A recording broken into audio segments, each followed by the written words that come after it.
والی کونوں مکان کے امتیو السلام علیکم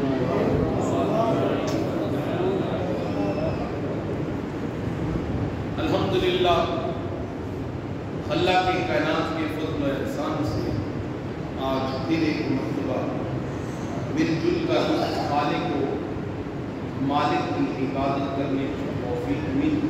اللہ کریم ہمارے اس اجتماع کو اپنی بارگاہ میں قبول فرمائے۔ اللہ کریم اس بابرکت دن کے صدقے سے ساری امت مسلمہ پہ کرم فرمائے، خصوصاً فلسطین کے مسلمانوں کی خیر فرمائے۔ دعا فرمائے اللہ کی مبارک کلمات کے صدقے میرے نبی کی مبارک زلف و مبارک ہاتھوں مبارک حسن کے صدقے سہمیوں کو نیست و نابود فرمائے، اسلامی دشمنوں کو نیست و نابود فرمائے۔ اللہ کریم اسلام کو عروج عطا فرمائے۔ سامعین محترم، آج کا میرا موضوع سید الشہداء اسد اللہ و اسد رسول اللہ، حضرت عم رسول حضرت امیر حمزہ رضی اللہ تعالی عنہ کی سوانح حیات ہے۔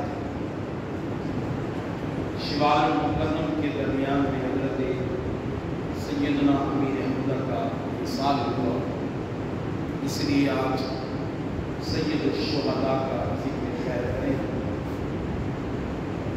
خطبے کے اندر میں نے کلام مجید کی ایک آیت آپ کے سامنے تلاوت کی۔ اللہ سبحانہ و تعالی ارشاد فرماتا ہے وَمَن يُطِعِ اللَّهَ وَالرَّسُولَ فَأُولَٰئِکَ مَعَ الَّذِینَ، اور جس نے اللہ اور اس کے رسول کی اطاعت، اللہ اور رسول کی اطاعت، فَأُولَٰئِکَ مَعَ الَّذِینَ، بس وہ لوگ ان لوگوں کے ساتھ ہوں گے کہ جن پر اللہ کا انعام ہو، جن پر اللہ کا انعام۔ وہ کون ہے؟ من النبیین، وہ نبی ہیں جن پر اللہ کا انعام ہو، والصدیقین، وہ صدیقین ہیں، والشہداء، اور شہداء ہیں، والصالحین، اور نیکوکار اولیاء کرام ہیں، وحسن اولئک رفیقا، ان کی رفاقت کتنی ہی اچھی ہے۔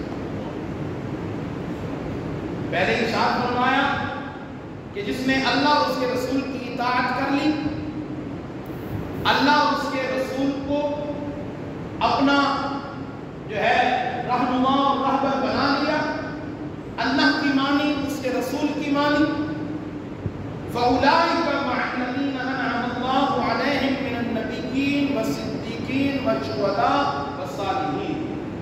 اللہ اور اس کے رسول کی اطاعت کرنے والے کل قیامت کے دن کن کے ساتھ ہوں گے؟ ان کا حشر نبیوں کے ساتھ ہوگا، صدیقین کے ساتھ ہوگا، شہداء کے ساتھ ہوگا، اور صالحین کے ساتھ ہوگا۔ پھر رب نے خود ہی کہا وَحَسْنَ أُولَٰئِکَ رَفِیقًا، ان لوگوں کی رفاقت کتنی اچھی ہے، ان لوگوں کا ساتھ کتنا اچھا ہے۔ اگر آپ کو یہاں سے کسی عالم کے ساتھ جو ہے، کسی بڑے عالم کے ساتھ عمرے کی سعادت نصیب ہو، آپ کہتے ہیں کہ میں بڑا خوش نصیب ہوں، میں فلاں عالم کے ساتھ جو ہے میں عمرہ کر کے آیا ہوں، میں بڑا خوش نصیب ہوں، میں فلاں شہر فلاں کے ساتھ گھوم کر آیا ہوں، تو آپ کو احساس حاصل ہوتا ہے قیامت کا دن کہ جب ذلت و رسوائی جو ہے وہ ہو رہی ہوگی لوگوں کی، اس وقت کامیاب ترین تو وہ لوگ ہوں گے کہ جن کے ہاتھوں میں کبھی دامن انبیاء ہوگا، کبھی دامن صدیقین ہوگا، کبھی شہداء و کبھی صالحین ہوگا۔ جب ایسے دامن ہاتھوں میں ہوں گے تو پھر وَحَسْنَ أُولَٰئِکَ رَفِیقًا کا مصداق تو وہ ہے کہ کتنا ہی اچھا جو ہے وہ ان کا ساتھ ہے، ان کی رفاقت ہے۔ مطلب یہ ہوا، اچھا اس رفاقت کا مطلب یہ ہوا کہ نبیین، صدیقین، شہداء، صالحین قیامت کے دن جہاں جہاں ان کا مقام ہوگا، جہاں جہاں وہ ہوں گے، وہیں وہیں اللہ اور اس کے رسول کی اطاعت کرنے والے بھی ہوں گے۔ اس لیے کہا وَحَسْنَ أُولَٰئِکَ رَفِیقًا، ان کی رفاقت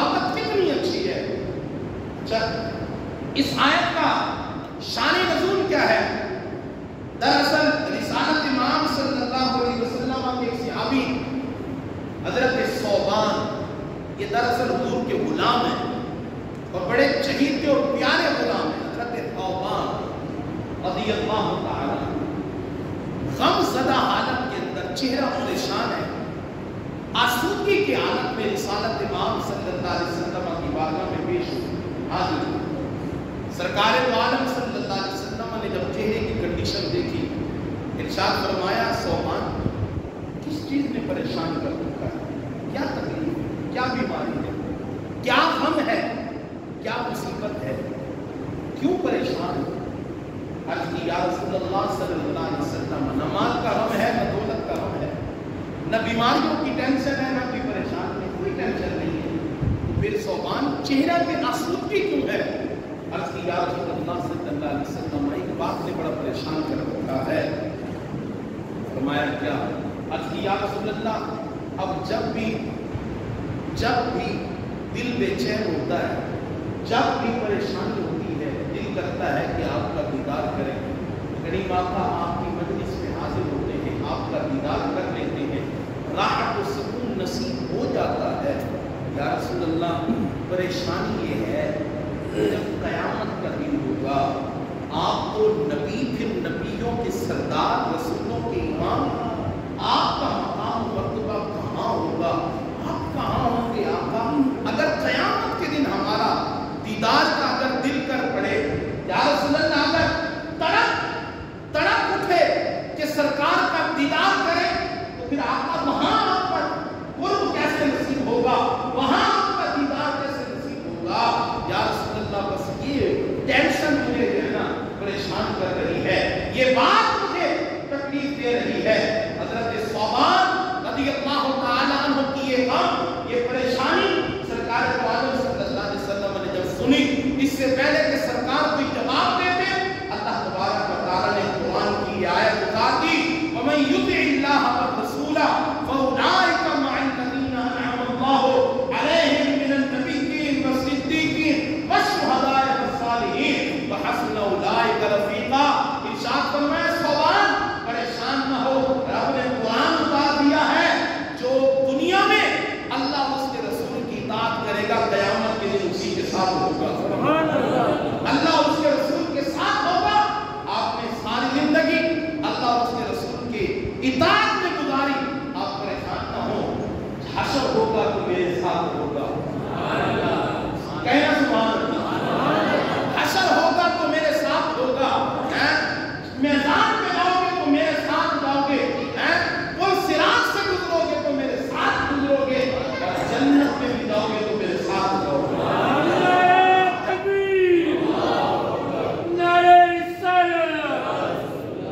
اطاعت رسول اور اطاعت اللہ کمال ہے, انسان کو کتنا بلند کر رہی ہے. اور یہ صحابہ کرام اکثر پریشان کرتے ہیں, اکثر اس بات کو. اچھا تڑپ دنیا میں تو تھی سرکار کی زیارت کی, سرکار کی رفاقت کی, سرکار کے قرب کی طرف تھی, لیکن قیامت کی رفاقت کی اگر خوف تھا کہ کہیں حضور ہم سے دور نہ ہو جائے, کہیں حضور کی رفاقت ہمیں میسر نہ آئے, یہ طرف رہا کرتی تھی. ایک صحابی رسول سرکار دو عالم صلی اللہ علیہ وسلم کی بارگاہ میں حاضر ہوئے, یا رسول اللہ صلی اللہ علیہ وسلم پریشانی ہے. فرمایا کیا؟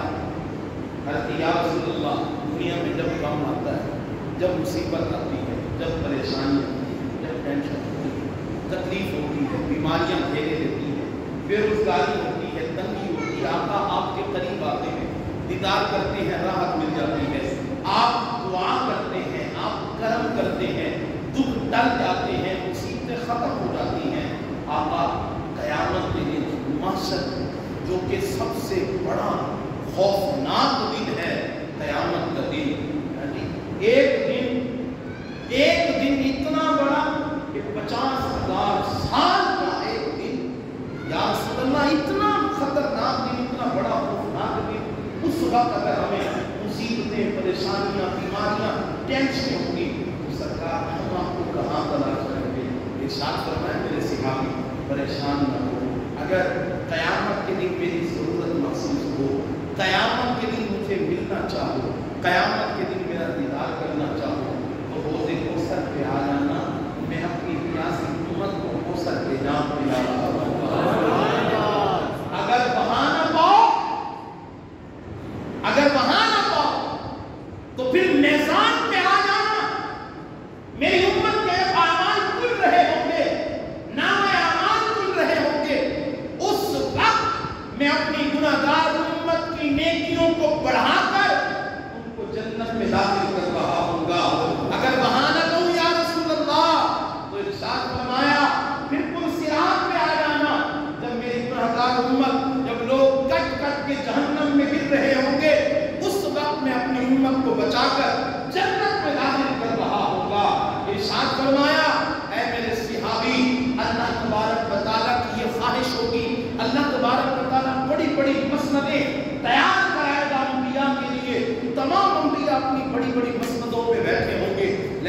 درد کو کم کر رہا ہوں گا، میں اپنی امت کی سفارشیں کر رہا ہوں گا۔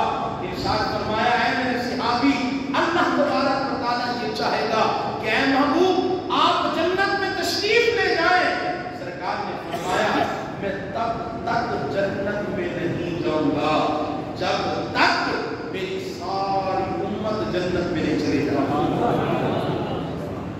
اگر ایک امتی بھی جنت سے باہر ہوگا تب تک میں جنت میں نہیں جاؤں گا۔ صحابہ کرام کو یہ ٹینشن تھی۔ حضرت بلال حبشی رضی اللہ تعالیٰ عنہ آپ کا جب وصال ہونے لگا تو آپ کی اہلیہ زار و قطار رونے لگا، ہائے غم ہائے غم ہائے غم کرتے ہیں۔ حضرت بلال حبشی رضی اللہ تعالیٰ عنہ نے آپ نے کہا کہ اے میری اہلیہ روئے پریشان نہ ہو، یہ کوئی غم نہیں ہے۔ کہا غم نہیں ہے، آپ ہمیں چھوڑ کر جا رہے ہیں، آپ کا دکھ ہم پر جو ہے وہ لاگو ہونے والا ہے، آپ کی جدائی ہم سے برداشت نہیں ہوتی اور آپ کہہ رہے ہیں یہ کوئی غم نہیں ہے۔ فرمایا ہاں کوئی غم نہیں ہے۔ کہا وہ کیوں؟ کہا اس لیے کہ میں اس دنیا سے جو جا رہا ہوں دراصل میں اپنے سرکار کے پاس جا رہا ہوں، میں اپنے سرکار اپنے نبی کی ملاقات کو جا رہا ہوں، تو یہ غم نہیں ہے، یہ موت تو میرے لیے خوشی ہے کہ وہ مجھے میرے نبی میرے سرکار کی تعریف کر رہی ہے۔ تو صحابہ کرام کو یہ خوف تھا، تو اللہ تبارک و تعالیٰ نے ارشاد فرمایا وَمَن يُطِعِ اللَّهَ وَالرَّسُولَ فَأُولَٰئِكَ مَعَ الَّذِينَ أَنْعَمَ اللَّهُ عَلَيْهِم مِّنَ النَّبِيِّينَ وَالصِّدِّيقِينَ وَالشُّهَدَاءِ وَالصَّالِحِينَ، کہ جس نے اللہ اور اس کے رسول کی اطاعت کی وہ قیامت کے دن انبیاء، صدیقین، شہداء اور صالحین کے ساتھ ہوں گے۔ سامعین محترم، اس آیت کے اندر اور دوسری آیت اللہ تبارک و تعالیٰ نے ارشاد فرمایا وَلَا تَحْسَبَنَّ الَّذِينَ قُتِلُوا فِي سَبِيلِ اللَّهِ أَمْوَاتًا بَلْ أَحْيَاءٌ عِندَ رَبِّهِمْ يُرْزَقُونَ، اور نہ گمان کرو تم ان لوگوں کو کہ جو اللہ کی راہ میں شہید کیے گئے، کیا نہ گمان کرو، امواتا مردے، مردہ نہ کہو بل احیاء عند ربهم یرزقون، بلکہ وہ اپنے رب کے ہاں زندہ ہیں، اپنے رب کے ہاں یرزقون، انہیں رزق بھی دیا جاتا ہے، رزق بھی، بل احیاء عند ربهم یرزقون، وہ زندہ ہیں انہیں رزق بھی دیا جاتا ہے۔ صحابہ کرام، اس آیت کا شان نزول یہ ہے، صحابہ کرام رضوان اللہ تعالی علیہم اجمعین سے سرکار دو عالم صلی اللہ علیہ وسلم نے ارشاد فرمایا کہ اے میرے صحابہ کرام نے سوال کیا یا رسول اللہ جو شہداء ہیں، جو ہمارے بھائی صحابہ شہید ہو گئے مسلمان پر، وہ کہاں ہوں گے؟ تو جب یہ آیت نازل ہوئی پھر سرکار نے اس کی وضاحت فرمائی کہ اے صحابہ جو تمہارے مسلمان بھائی شہید ہو گئے، اللہ تبارک و تعالیٰ نے ان کی روحوں کو سبز پرندوں کے اندر ڈال دی ہے۔ وہ پرندے جنت کی سیر کرتے ہیں، کبھی جنت کی نہروں سے پانی پیتے ہیں، کبھی وہ جنت کے خوبصورت اور لذیذ دار پھل کھاتے ہیں، اور پھر عرش کے نیچے ان کے لیے جگہ بنی ہوئی ہے اور وہ پرندے آ کر وہاں بیٹھ جاتے ہیں۔ یہ حالت ہے شہداء کی۔ یہ کن کی حالت ہے؟ شہداء کی، یعنی شہداء کی روحیں پرندوں کے اندر داخل کر کر اللہ تبارک و تعالیٰ انہیں جنت کی سیر کراتا رہتا ہے، اللہ تبارک و تعالیٰ انہیں جنت کے نہروں سے سیراب کرتا رہتا ہے، اور پھر عرش کے نیچے ان کے لیے جگہ ہے، وہ پرندے وہاں جمع ہوتے ہیں، وہیں رہتے ہیں۔ یہ ہے شہیدوں کی کنڈیشن۔ اور پھر شہیدوں میں کچھ شہداء ایسے بھی ہیں کہ جو اپنی قبروں کے اندر بھی زندہ ہے، اپنی قبروں کے اندر بھی، اور اس کی وضاحت میں آگے کرتا ہوں۔ جس عظیم صحابی، جس اسلام کے عظیم سپہ سالار کا میں ذکر کر رہا ہوں، حضرت سید الشہداء حضرت امیر حمزہ رضی اللہ تعالیٰ عنہ، آپ کے بارے میں جو آتا ہے میں آگے تفصیل ذکر کرتا ہوں۔ حضرت امیر حمزہ رضی اللہ تعالیٰ عنہ عم رسول ہیں، رسالت امام صلی اللہ علیہ وسلم کے چچا ہیں، اور ان کی بہادری کا ڈنکا اسلام سے قبل بھی بجتا تھا اور اسلام کے بعد بھی بج رہا ہے، بجتا تھا نہیں بج رہا ہے اور قیامت تک بجتا رہے گا۔ حضرت امیر حمزہ رضی اللہ تعالیٰ اسلام سے قبل بھی آپ مہان اور اسلام کے بعد تو پھر اسلام کی پاور آ گئی، پھر شہادت مقصود ہو گئی، پھر جنت کی طلب بڑھی، تو پھر بہادری میں مزید اضافہ ہوا۔ حضرت امیر حمزہ رضی اللہ تعالیٰ کو آپ کے اسلام لانے کا جو سبب ہے، اسلام لانے کا جو واقعہ اور وجہ ہے وہ یہ ہے، حضرت امیر حمزہ رضی اللہ تعالیٰ ان کی یہ عادت تھی کہ یہ عموماً جنگل کی طرف شکار کرنے جائے۔ ہم امیر حمزہ بن عبد المطلب یہ شکار کر گئے، رسالت امام صلی اللہ علیہ وسلم نے صحن حرم کے اندر یا صحن حرم سے باہر لوگوں کو اسلام کی تبلیغ فرمائی۔ قریش مکہ اور کفار مکہ سے یہ اسلام کی تبلیغ برداشت نہیں ہوئی۔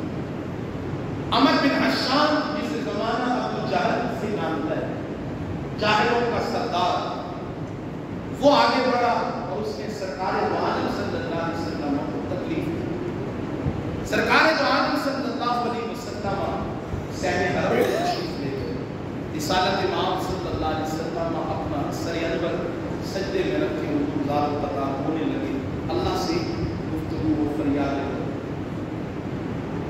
امیر حمزہ بن عبد المطلب جب یہ شکار سے واپس ہے کوہ صفا پر، اور ان کی عادت تھی جب یہ شکار سے آتے تو پھر چاند جو ہے وہ ایسی چلتے جسے تکبرانہ چال کہتے ہیں، وہ چاند چلا کرتے تھے۔ جب یہ کوہ صفا کے قریب پہنچے تو دو لونڈیاں آپس میں باتیں کر رہی کہ اگر اسے پتا ہوتا کہ اس کے بھتیجے کے ساتھ کیا ہوا، اس کے بھتیجے کے ساتھ کیا ہوا تو یہ اس طرح چال نہ چلتے۔ امیر حمزہ بن عبد المطلب آگے بڑھے گا، کیا ہوا؟ کہا کہ آپ کے بھتیجے کے ساتھ عمر بن حشام نے اس طرح کیا۔ یہ آپ بگولا ہوئے صحن حرم کے اندر کفار مکہ کا جھرمٹ تھا، قریشی بیٹھتے تھے جس میں ابو جہل بھی بیٹھا تھا، یہ بڑا سردار تھا۔ امیر حمزہ قریب گئے، آپ نے کہا عمر بن حشام نے میرے بھتیجے کو اکیلا سمجھ رکھا ہے، کیا ان کا ساتھ دینے والا کوئی نہیں؟ ہاتھ میں کمان تھی اور کمان جو ہے وہ عمر بن حشام کے سر یا ابو جہل کے سر پہ مارے، سر زخمی ہوا، خون بہنے لگا، تو کسی کی جرات نہیں ہوئی کہ وہ امیر حمزہ بن عبد المطلب کا اٹھ کے مقابلہ کرتے۔ ابو جہل نے کہا کہ حمزہ غصہ نہ ہو بلکہ میری بات سنو، بات یہ ہے کہ وہ ہمیں ہمارے آباء و اجداد کو ہماری بتوں کی پوجا کرنے کو برا کہتے ہیں، وہ ہمیں بے وقوف سمجھتے ہیں اور بے وقوف کہتے ہیں، ہم بے وقوف ہیں، وہ ہمارے بتوں کو برا بھلا کہتے ہیں، ہمارے آباء و اجداد کو برا بھلا کہتے ہیں۔ حضرت امیر حمزہ رضی اللہ تعالی آپ نے کہا کہ تم ہو بے وقوف، ابھی اسلام نہیں لائے، کہا تم ہو بے وقوف، ان کی عبادت کرتے ہو جو خود کچھ کر نہیں سکتے، جو خود پتھر ہیں، تم ان کی پوجا کرتے ہو، ان کی عبادت کرتے ہو، اور پھر اس بات پر تم نے میرے بھتیجے پر تشدد کیا۔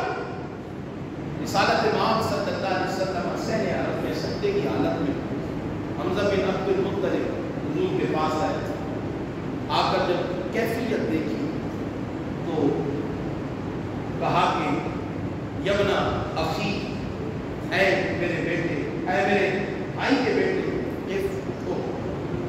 رسالت امام صلی اللہ علیہ وسلم حالت سجدے میں ہی رہے، جواب نہیں دیا۔ پھر کہا یبن اخی قف، جواب نہیں. پھر کہا یبن اخی قف، اٹھو. رسالت امام صلی اللہ علیہ وسلم اور پھر بھی حالت سجدے میں رہے، ساروں اتار تھے، آنکھوں میں آنسو. خیر آقا علیہ الصلوۃ والسلام سجدے کی حالت سے جب اٹھے تو آپ کی داڑھی مبارک جو ہے وہ معصوم سے بھیگی ہوئی تھی. کہا اے میرے بھتیجے آپ پریشان نہ ہو، میں نے آپ کا بدلہ لے لیا. میں نے ابو جہل کو اس طرح اس پر تشدد کر کے آیا ہوں، بدلہ لے چکا ہوں. رسالت امام نے فرمایا میرے چچا مجھے خوشی نہیں ہوئی، مجھے خوشی نہیں ہوئی. کہا خوشی نہیں ہوئی؟ اتنے بڑے شخص کو میں مار کے آ رہا ہوں، زخمی کر کے آ رہا ہوں اور آپ کہتے ہیں خوشی نہیں؟ کہاں نہیں خوشی. کہا بھتیجے پھر بتاؤ آپ کو کیسے خوشی ہوگی؟ کہا کہ جس رب کو میں مانتا ہوں اس رب کو مان لو میں خوش ہو جاؤں. جس رب کو میں مانتا ہوں، جس کی میں عبادت کرتا ہوں، اسے مان لو میں خوش ہوگا. کہا پھر بھتیجے مجھے کلمہ پڑھا کر اپنی غلامی میں لے لیجیے. پھر کلمہ پڑھائے میں مسلمان ہوتا ہوں. اور ایک صحابی کہتے ہیں حضرت امیر حمزہ رضی اللہ تعالی عنہ کا اسلام لانا یہ اسلام کی شوکت تھی، اسلام کی شان کا بلند ہونا تھا. حضرت امیر حمزہ رضی اللہ تعالی عنہ آپ جب یہاں سے حضور صلی اللہ علیہ وسلم کے آپ پر کلمہ پڑھ کے بیعت ہو کے اسلام لے آئے، پھر آپ کافروں کے جھرمٹ میں گئے. کہا ابو جہل تو کہتا تھا ہم بے وقوف ہیں، ہاں بے وقوف ہو، تم ان کی پوجا کرتے ہو، ان کی عبادت کرتے ہو جو خود پتھر ہیں. سنو اشہد ان لا الہ الا اللہ و اشہد ان محمد عبدہ و رسولہ. پہلے اور کہتے تھے کہ اللہ ایک ہے، محمد اللہ کے بندے اور اس کے رسول ہیں. اب میں حمزہ بھی کہتا ہوں اللہ ایک ہے اور محمد صلی اللہ علیہ وسلم اس کے سچے رسول ہیں. پھر کافروں کی بھی جرأت، اس کے بعد پھر کافروں کی جرأت نہیں ہوئی کہ پھر اسلام کے آڑے آئیں اور پھر رسالت امام صلی اللہ علیہ وسلم پر اسی طرح کا تشدد و تکلیف کریں حضور صلی اللہ علیہ وسلم کا کہ یہ غلام حضور کے یہ چچا جب اسلام لائے تو پھر اسلام کی شوکت بلند ہو گئی. اسلام پھر پھیلنے لگا. ایک ان سے اور پھر دوسرا حضرت عمر بن خطاب رضی اللہ عنہ. یہ دو ہستیوں کا اسلام لانا اسلام کی پاور کا مکمل ہونا ہے. اور رسالت امام صلی اللہ علیہ وسلم کو بڑا فخر ہوتا تھا. حضرت امیر حمزہ رضی اللہ عنہ پر حضور اکثر کہا کرتے تھے میرا چچا حمزہ اللہ کا بھی شعر ہے اور اللہ کے رسول کا بھی شعر ہے. اللہ کا بھی شعر ہے اور اللہ کے رسول کا بھی. بلکہ حضرت امیر حمزہ رضی اللہ تعالیٰ عنہ مختلف مقامات پر اپنا اسی طرح تعارف پیش کراتے تھے. حضرت امیر حمزہ رضی اللہ تعالیٰ عنہ آپ کی بڑی قربانیاں دین کے لیے. غزوہ بدر اسلام اور کفر کے درمیان جو معرکہ اول ہے، پہلا معرکہ جب ہوا اسلام یعنی مسلمان بھی موجود ہیں، کفار بھی موجود ہیں. کفار کے تین بڑے نام ولید، عتبہ اور شیبہ، جب یہ تینوں آئے اور انہوں نے للکارا مسلمانوں کو کہ کوئی ہمارے مقابلے کے لیے کھڑا ہو، تو تین انصار صحابہ کھڑے ہوئے. انہوں نے پوچھا تم کون ہو، اپنا تعارف پیش کرو. تو صحابہ کرام نے اپنا تعارف پیش کرایا. وہ تینوں انصاری تھے. کہا تم ہمارے پائے کے نہیں ہو، تم ہمارے پلے کے اور برابری کے نہیں ہو، تمہارا ہم سے کوئی مقابلہ نہیں ہے، بیٹھ جاؤ، ہم نے تم سے کوئی مقابلہ نہیں کرنا. کوئی اور اٹھے ہمارے مقابلے کا اٹھے. تو پھر آقا صلی اللہ علیہ وسلم نے ارشاد فرمایا قف یا علی، قف یا حمزہ. حضور علیہ الصلوۃ والسلام قف یا عبادہ. حضور صلی اللہ علیہ وسلم نے پھر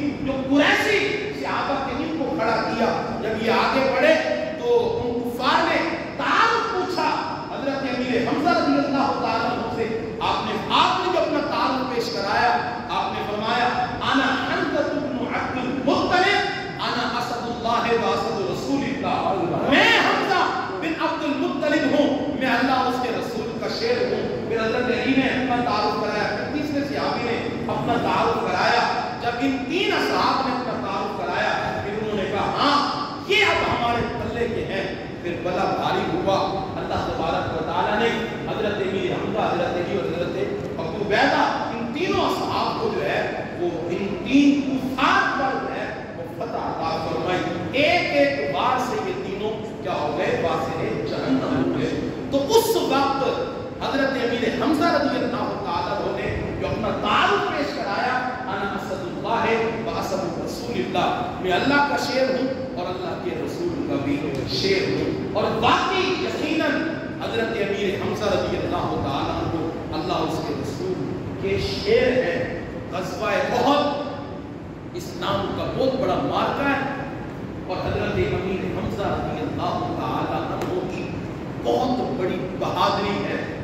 حضرت امیر حمزہ رضی اللہ تعالیٰ عنہ ایک خوف کا نام ہے کفار کے درمیان حضرت امیر حمزہ ایک خوف کا نام ہے۔ جب حضرت امیر حمزہ کسی مارکے میں جاتے، خصوصاً جب غزوہ بدر میں گئے، تو آپ نے اپنے سینے پر شتر مرغ کا پر جو ہے نا وہ لگایا ہوا تھا۔ یہ دراصل اعلان ہوتا ہے، آؤ بغیر اعلان کی یہ اعلان ہے، آؤ مقابلہ کرو، کوئی ہے تو میدان میں آئے، حمزہ بن عبد المطلب کا مقابلہ کرے۔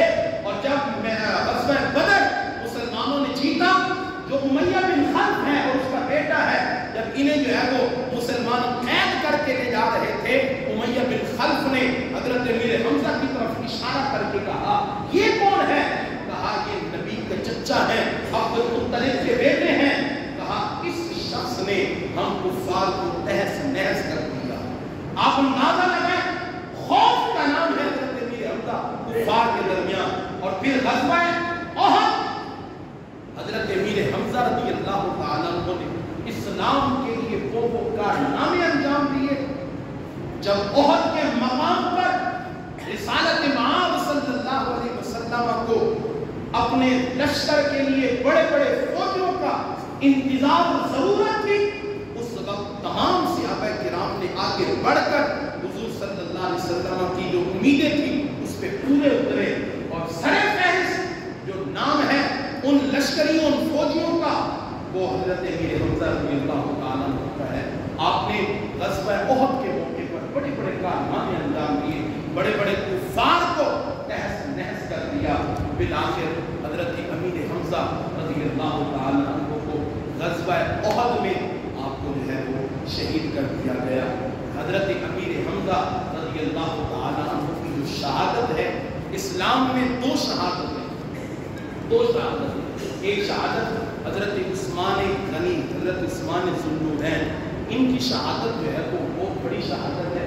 اور دوسری شہادت اس وقت جو تھی وہ حضرت امیر حمزہ رضی اللہ تعالیٰ عنہ کی بڑی دردناک شہادت ہے۔ تاریخ بڑی پڑی ہے۔ حضرت امیر حمزہ رضی اللہ تعالیٰ عنہ کی جو شہادت ہے وہ رسالت مآب صلی اللہ علیہ وسلم کو تکلیف دہ ثابت ہوئی۔ رسالت مآب صلی اللہ علیہ وسلم دکھ افسوس تو اپنے اپنوں کے جانب پہ ہوتا ہے، لیکن حضرت امیر حمزہ رضی اللہ تعالی عنہ کی انتقال پرملال پر، آپ کی شہادت پر رسالت مآب صلی اللہ علیہ وسلم کی جو کیفیت تھی وہ صحابہ کرام اس طرح بیان کرتے ہیں کہ حضرت امیر حمزہ رضی اللہ تعالی عنہ کی جب شہادت ہوئی اس کے بعد سرکار عالم صلی اللہ علیہ وسلم مسلسل ہوتے رہے اور صحابہ کرام سے یہ پوچھتے رہے ما فعل عمی، ما فعل عمی، ما فعل عمی، ما فعل عمی۔ وہ میرے چچا کی کوئی بات سناؤ، وہ میرے چچا کی کوئی بات سناؤ، میرے چچا کی کوئی بات بتاؤ ظالموں نے میرے چچا کے ساتھ کیا کیا۔ حالانکہ حضور حضرت امیر حمزہ کا لاشا سامنے ہے، لیکن حضور کی کیفیت یہ ہے۔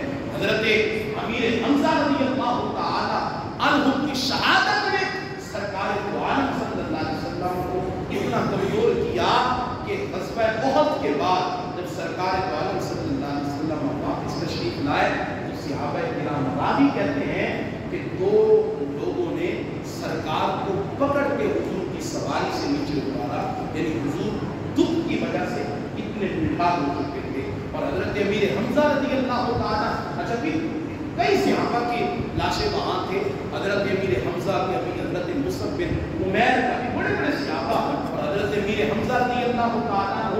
اچھا میں تقریباً 2-3 جمعے قبل بھی یہ بات ذکر کر چکا ہوں، کسی موضوع سے ریلیٹڈ تھی تو میں نے بات کیا تھی. اس وقت حضرت امیر حمزہ کا لاشا آپ کی میت جب احد کے مقام پہ پڑی تھی، کفن دینے کو کپڑے میسر نہیں تھے. حضرت امیر حمزہ کی بہن حضور کی پھوپھی حضرت صفیہ 2 چادریں لائی. 2 چادریں تھی. آقا علیہ الصلوۃ والسلام نے ارشاد فرمایا ایک چادر جو ہے وہ میرے چچا امیر حمزہ کو دی جائے اور دوسری چادر جو ہے وہ مصعب بن عمیر کو دی جائے. حضرت مصعب بن عمیر کون ہے؟ نام آ گیا تو تعارف کرا دیتا ہوں، پہلے بھی کرا چکا ہوں پھر ذکر کر دیتا ہوں. حضرت مصعب بن عمیر کون ہے؟ یہ امیر ماں کے بیٹے کا نام ہے. مکہ کے اندر، مکہ میں سب سے عمدہ لباس پہننے والے کا نام مصعب بن عمیر ہے. مکہ کے اندر سب سے عمدہ خوشبو لگانے والے کا نام مصعب بن عمیر ہے. حضرت مصعب بن عمیر کے بارے میں سرکار کے جو کلمات ہیں وہ سنیے. حضرت مصعب بن عمیر ہمیشہ عمدہ لباس پہنا، عمدہ خوشبو استعمال کی، عمدہ عطر استعمال کی. سرکار دو عالم صلی اللہ علیہ وسلم کی نگاہ رحمت پڑی، کلمہ پڑھا، مسلمان ہو گئے. ماں کو پتا چلا تو ماں نے جسم کا لباس تک چھین لیا، گھر سے بے گھر کر دیا. آپ جب باہر نکلے تو آپ کے جسم پہ ٹاٹ کا لباس تھا، صرف ٹاٹ سے اپنے جسم کو ڈھکا ہوا تھا. سرکار دو عالم صلی اللہ علیہ وسلم کی بارگاہ میں حاضر ہوئے، پیش ہوئے، کئی مارکوں میں بھی گئے اور پھر ہجرت بھی، جو حبشہ کی طرف ہجرت اول ہے اسلام کی، جو حبشہ کی طرف ہجرت کی، اس وقت آپ نے ہجرت بھی کی. جب ہجرت کر کے واپس تشریف لائے، سرکار دو عالم صلی اللہ علیہ وسلم نے حضرت مصعب بن عمیر کو دیکھا تو آنکھوں سے آنسو بہنے لگے. وجہ کیا تھی؟ جو لباس پہنا تھا کئی جگہوں پہ پیوند لگے ہوئے تھے. آقا صلی اللہ علیہ وسلم زارو قطار رونے لگے. صحابہ کرام نے عرض کیا یا رسول اللہ مصعب بن عمیر کو دیکھ کر آپ رو کیوں رہے ہیں؟ اللہ فرمایا اے میرے صحابہ، میں نے اس جوان سے عمدہ لباس پہنے زیادہ کسی کو نہیں دیکھا، اس سے زیادہ اچھی عطر استعمال کرتے ہوئے میں نے کسی کو نہیں دیکھا.